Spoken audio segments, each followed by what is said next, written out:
Alors, le métier d'électricien d'équipement consiste à aussi bien installer qu'à dépanner, aussi bien à vérifier du matériel, à câbler, monter des armoires sur des plans en général d'un bureau d'études, pour les particuliers et pour les professionnels.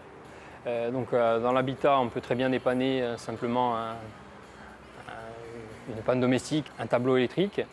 Et chez le professionnel, ça peut être tout un système de ventilation, un système d'éclairage, système industriel, process et autres. C'est assez varié. Ce qui m'a fait choisir le métier d'électricien, c'est la possibilité justement de faire des choses variées. Ce qui me rend plus fier dans mon métier, c'est d'arriver sur une installation où on est appelé à la rescousse et qu'on arrive après des recherches de panne à résoudre le problème et rendre l'installation fonctionnelle. Et en plus, j'ai pu passer en l'occurrence au solaire qui me permet de mettre en œuvre mes connaissances techniques pour le renouvelable. Voilà.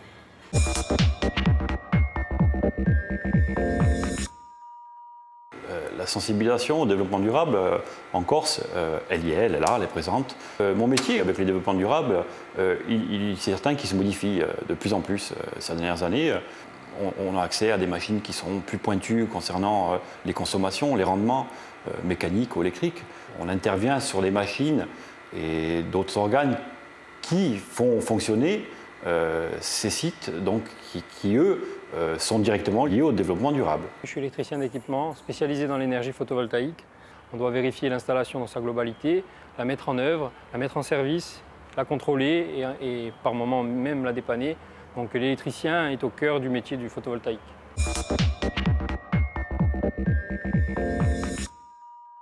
On a adapté la formation en fonction de la demande de la croissance verte, que ce soit en réalisant des économies, même dans le cadre de la formation. On essaye de recycler par exemple le cuivre, le fil au maximum, réutiliser au maximum le fil, étant donné que c'est un budget important dans la formation.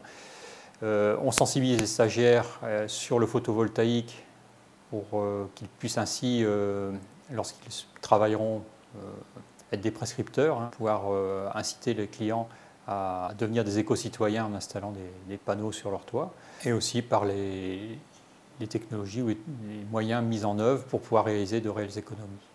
Bien souvent, on fait des comparatifs par rapport à divers produits avec les catalogues. Donc on regarde par exemple les fiches signalétiques, la consommation énergique de chaque produit, et on fait des comparatifs pour voir lequel est le plus avantageux, lequel consomme moins. On fait une expérience, on prend une lampe à incandescence, on regarde combien elle consomme, on prend une lampe à économie d'énergie, on regarde combien elle consomme, et on fait un petit calcul sur une année avec un certain nombre d'heures de marche pour savoir l'économie qu'on a pu réaliser. Je t'amène les étiquettes parce que tu as oublié les étiquettes, oui, pour remettre sur le tableau. Et le schéma à compléter, à renseigner pour que ce soit conforme.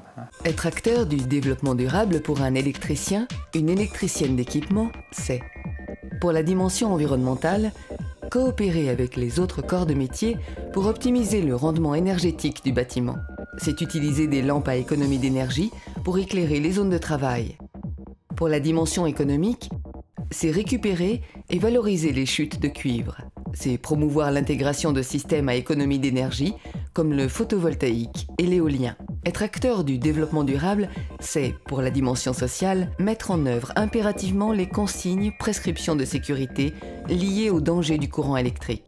C'est installer des équipements conformes aux règles de pose relatives à l'accessibilité des personnes handicapées.